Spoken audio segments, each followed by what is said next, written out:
Hello, everyone. I hope you're all doing well, and we appreciate you joining the webinar today. I'm Saurav Shimal, in charge of data at Solve Advisors. We've got a very interesting theme for our webinar today, Bring on the Recession and Why BDC Investors Should Not Fear an Economic Contraction. For those that do not know about Solve Advisors, we provide pre-trade price transparency and analytics tools for fixed income markets. Powered by machine learning and natural language processing, the Solve platform puts the essential data at clients' fingertips so they can easily maintain their edge in the BDC space. Leveraging Solve's AI ML technology has been a game changer for BDCs. Accurate filings data is now available more quickly. Before we get into this discussion, I want to introduce Nicholas Marshi, the editor of the BDC Reporter. Nick is widely followed in the BDC space as he is the industry expert. We publish Nick's weekly commentary recapping BDC common stocks. We've known Nick for several years now, and ever since he began using Solve's BDC database, he's been also a frequent speaker on our prior webinars about different BDC related subjects as well. Nick, can you please say hello to our listeners? Good afternoon to everyone. Our Director of Marketing, David Diggins, will be coordinating the webinar and will ensure that everyone will receive the slide from today's presentation.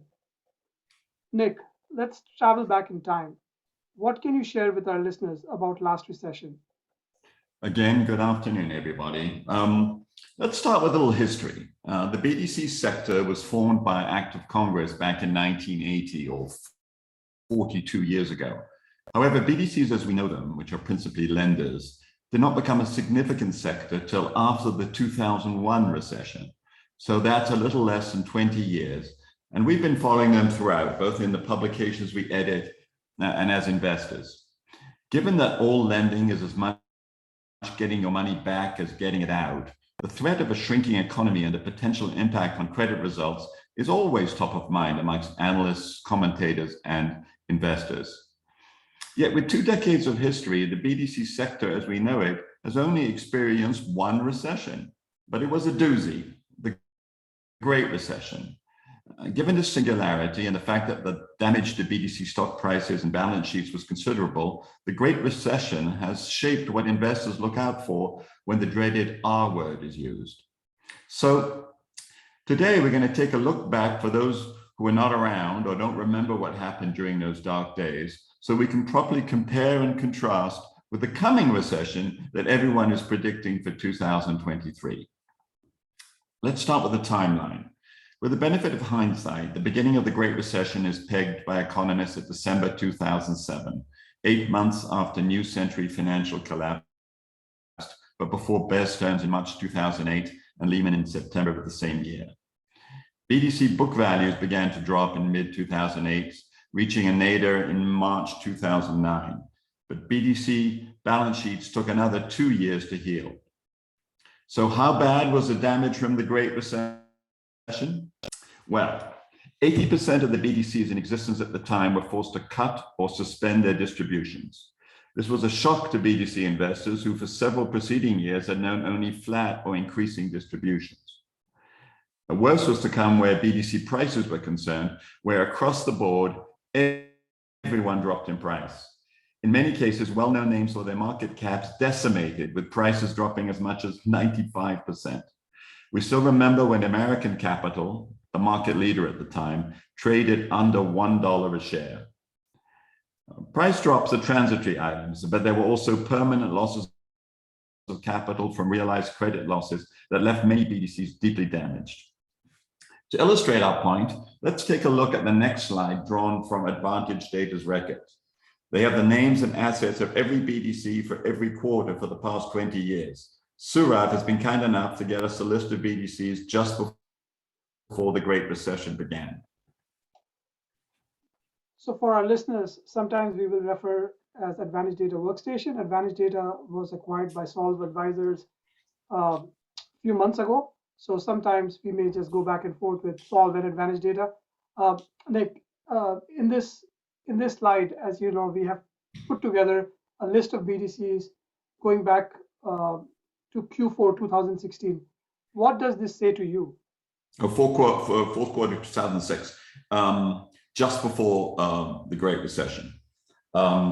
So all of these BDCs were public, and I'm familiar to varying degrees with the backstory of each. American Capital was mortally wounded by the damage to its balance sheet caused by the Great Recession and was eventually acquired by Ares Capital, something unimaginable back at the end of 2006.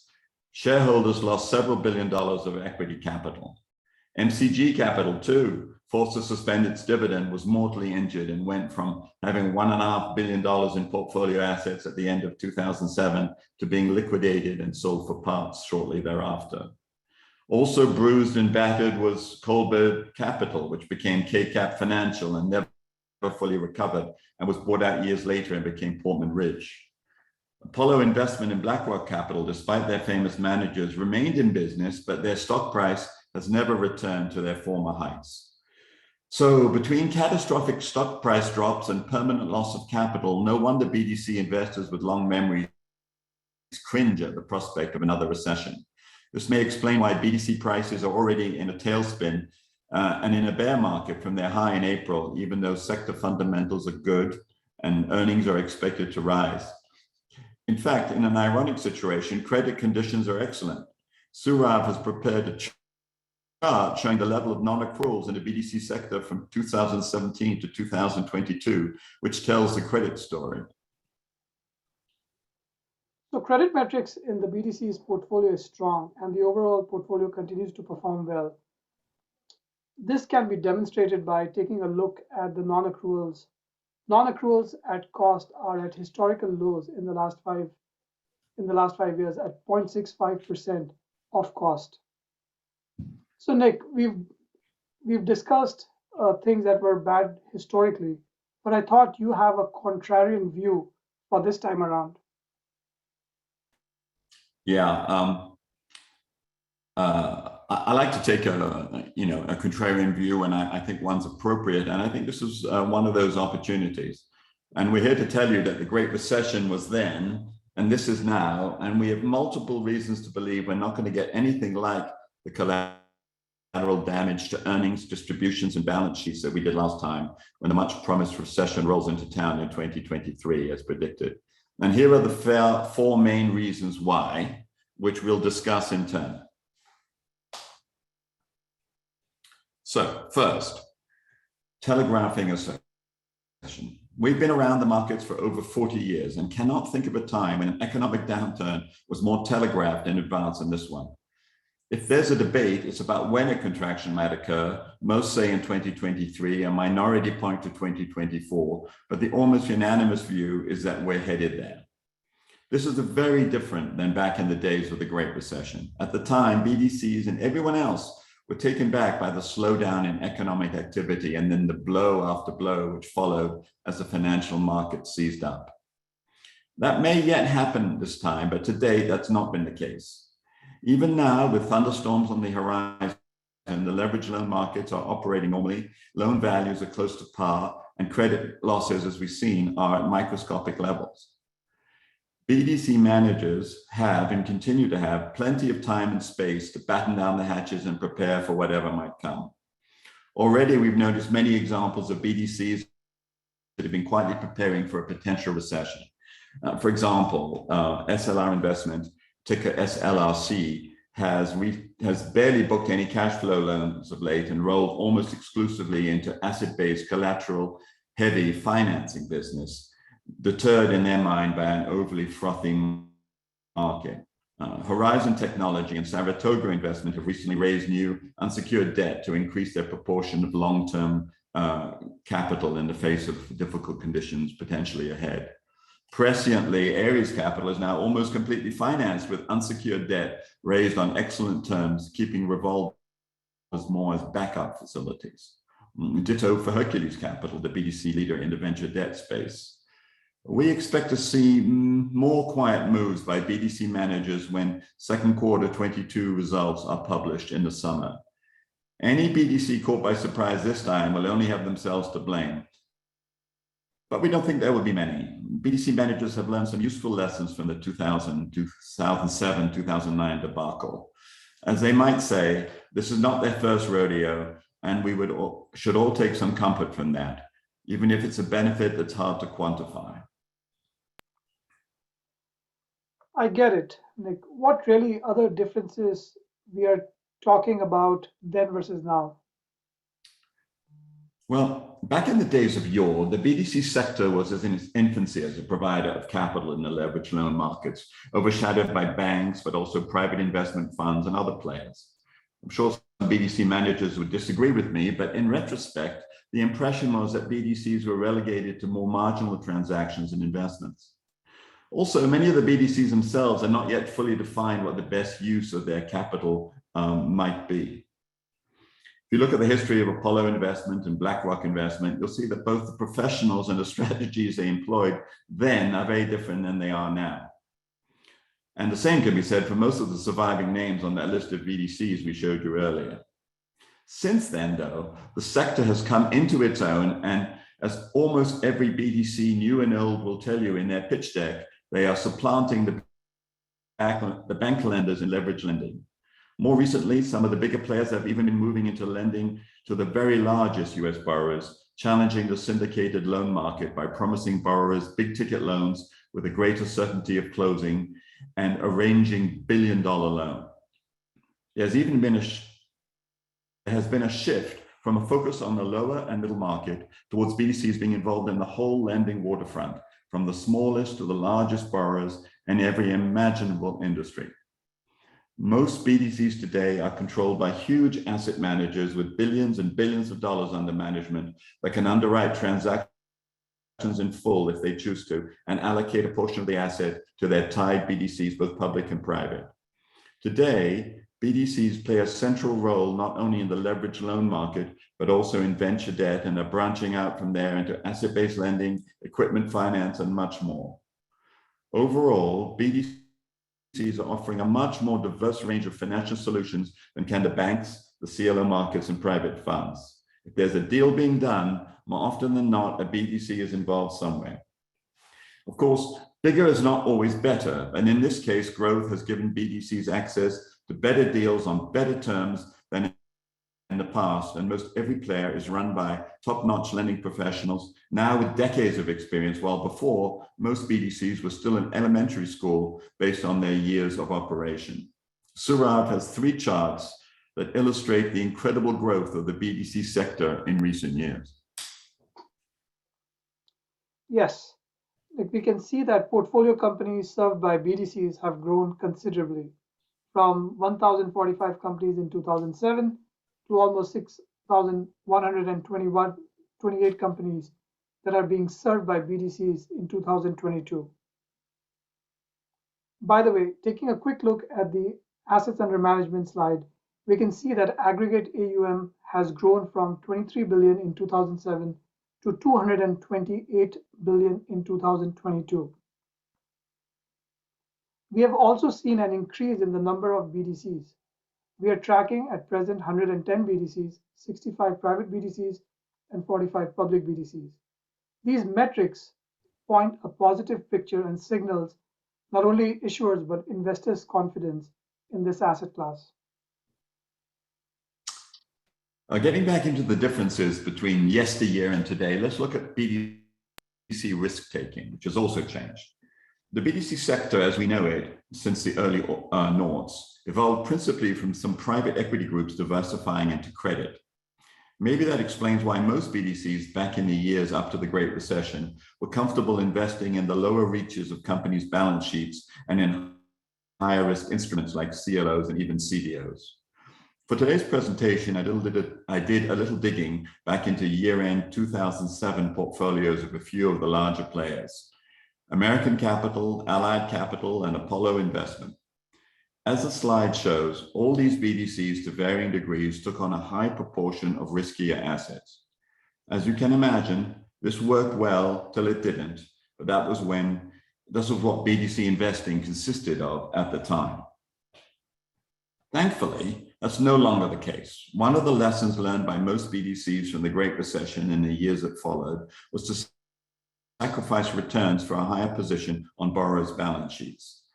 The advantages of being a senior lender are obvious once you've had a few mezzanine or unsecured debt or equity investments go the way of old flesh following a bankruptcy or restructuring. As a first lien lender, especially if you own a majority of the financing, you're in control of the transaction should anything go wrong, and can take some comfort, as many BDCs are quick to say, of the 50% to 75% of capital below you in the capital structure. Compare that with the asset mix today in this great slide from Advantage Data, which compares overall BDC portfolio composition today versus 2007. So in terms of risk profile, just looking at BDC's asset mix, we can see that BDCs today are invested more in senior secured first lien versus what they were in 2007. At present, senior secured first lien is at 67% versus 26% in 2007. There's definitely less risk in BDC's portfolio today. Absolutely. Moreover, BDCs have become very adept at taking control of underperforming companies, restructuring their balance sheets, sometimes bringing in new management and becoming an owner, if need be, to protect their interests. After all, they have the staff, the capital, and the time, and unlike banks, have no regulators standing over their shoulders and forcing their hands. We've seen multiple examples of BDCs turning lemons into lemonade where poor performing companies are concerned, and eventually recovering all or most what they first invested when just a lender. Sometimes the equity gains received eventually outstrip their initial investment.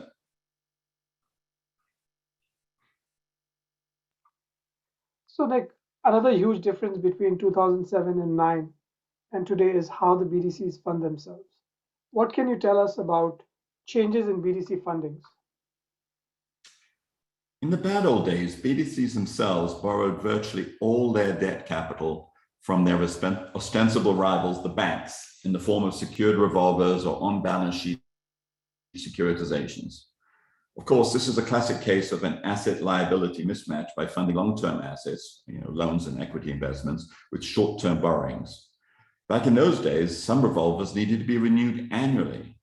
When the Great Recession came along and asset values dropped, many of these loan agreements, loaded as they are with covenants, defaulted in various ways, forcing the BDCs and their lenders into interminable negotiations at just the wrong time.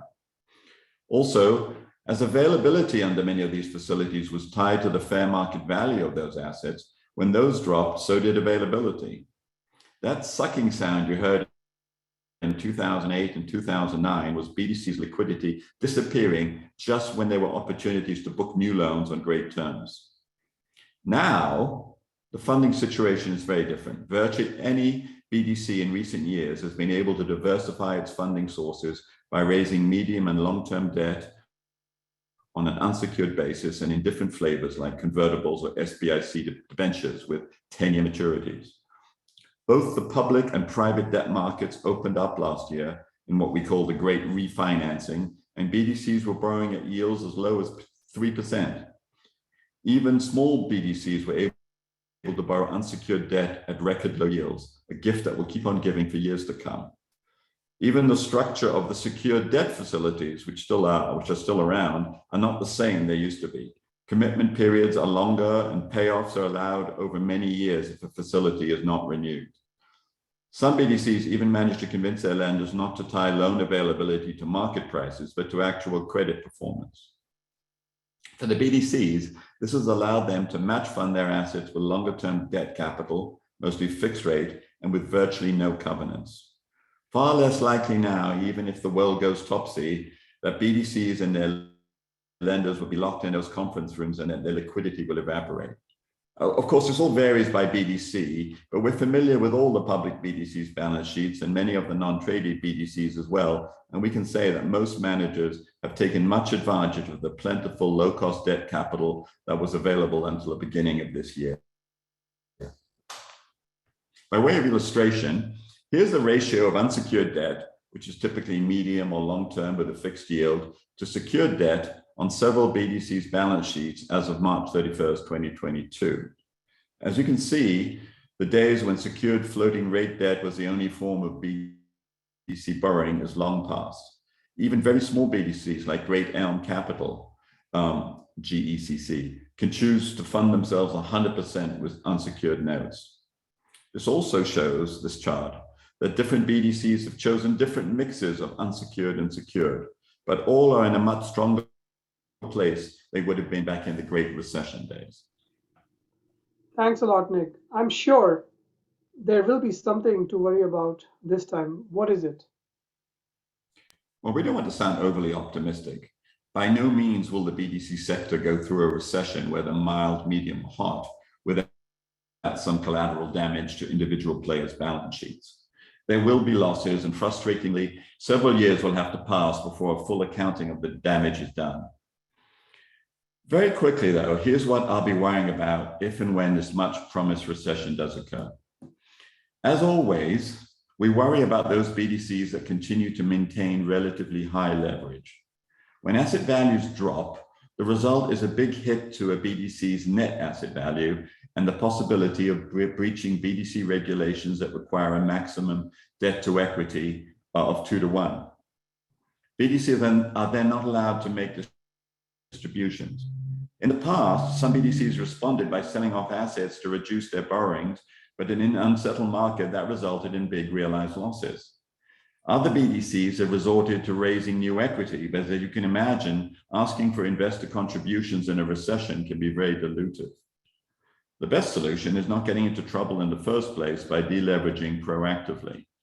We'll be curious to see how many players take the caution is the better part of valor path in the next few quarters.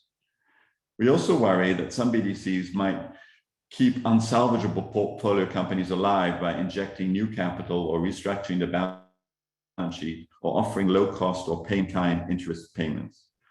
There's a thin line between rescuing a company and selling it off down the road and creating a zombie with no real prospect of recovery.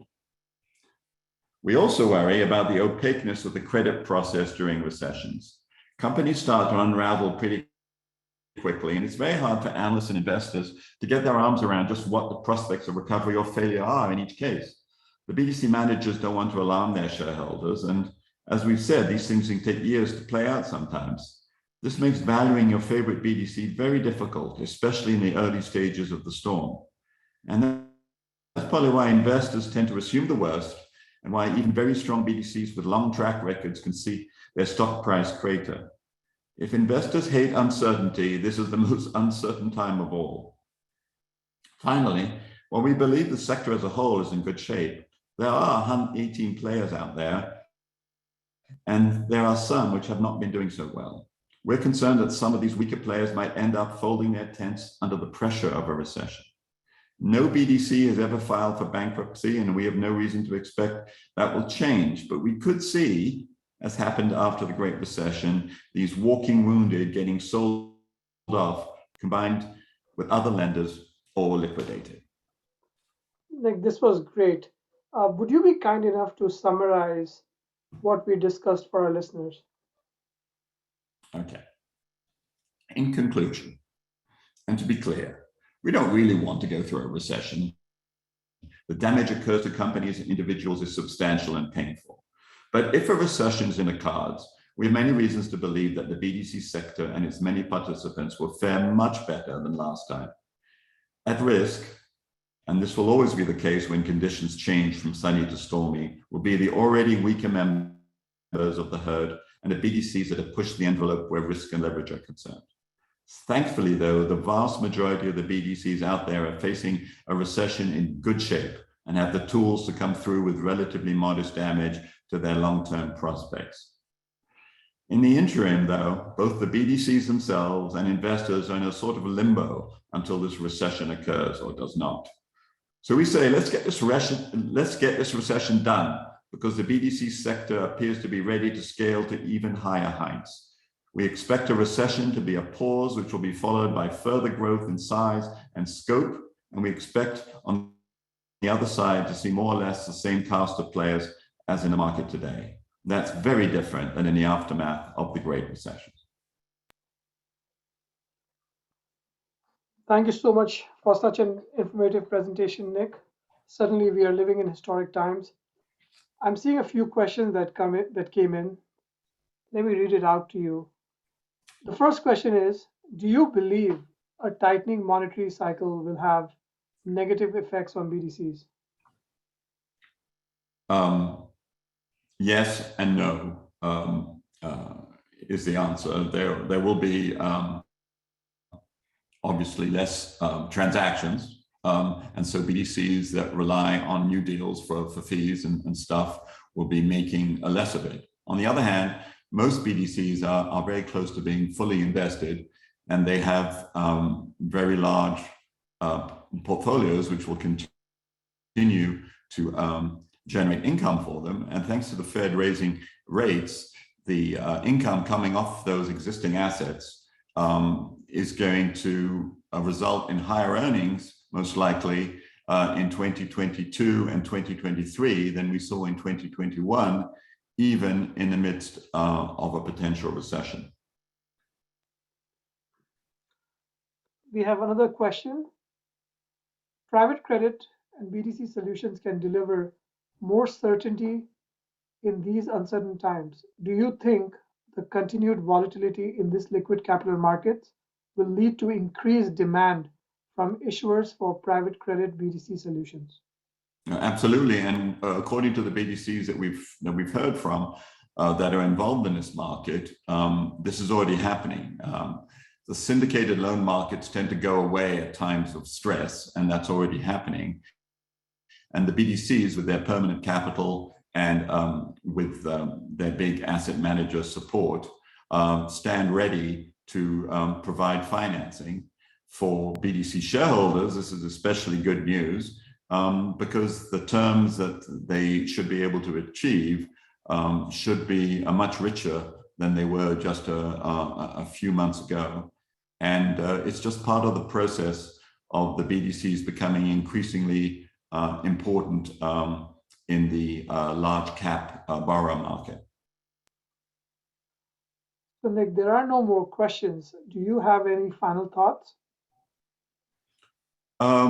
No, I think we've covered everything pretty well. I would just encourage anyone interested in what we've discussed today and in the changes that we will be facing in these very interesting months ahead to consider subscribing either to the free or the premium version of the BDC Reporter, where we tackle these subjects each and every day.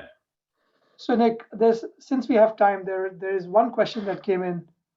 One more. How do you see this rapidly rising rate environment affecting BDCs?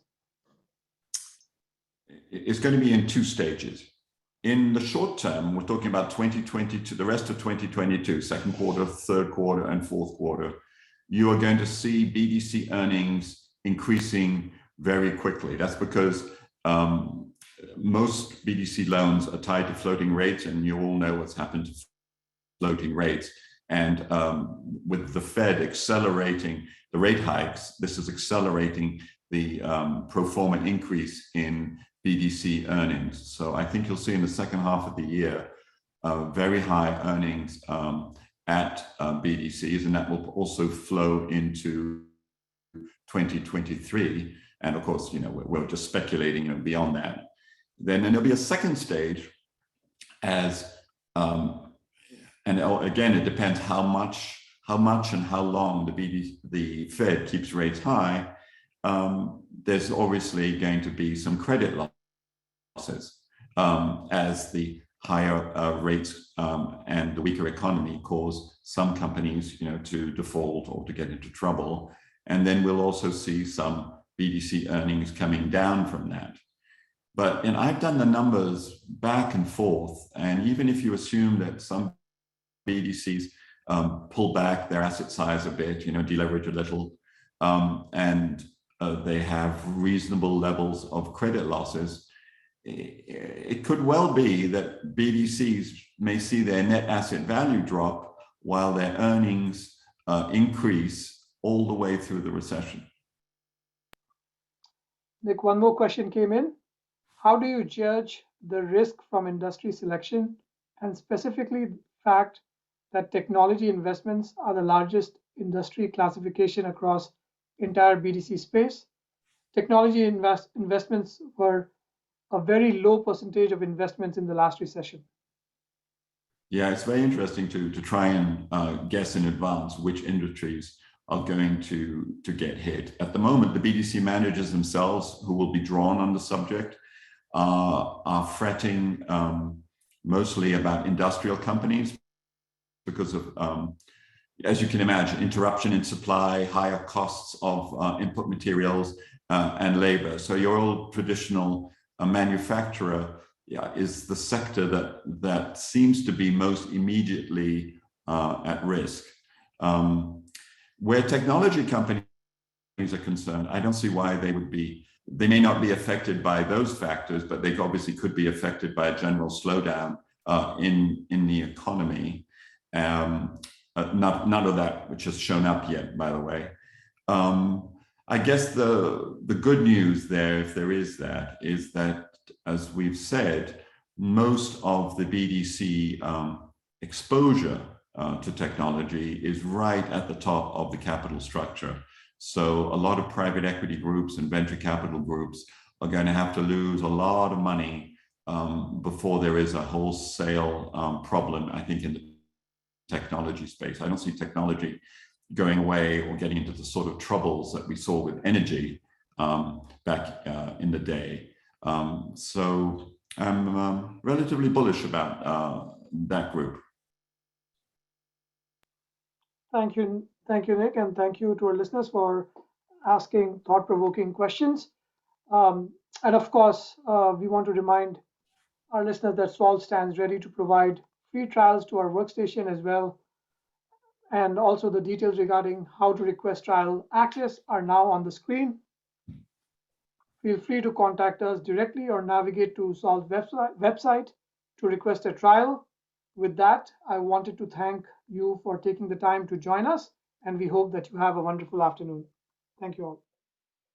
Thank you.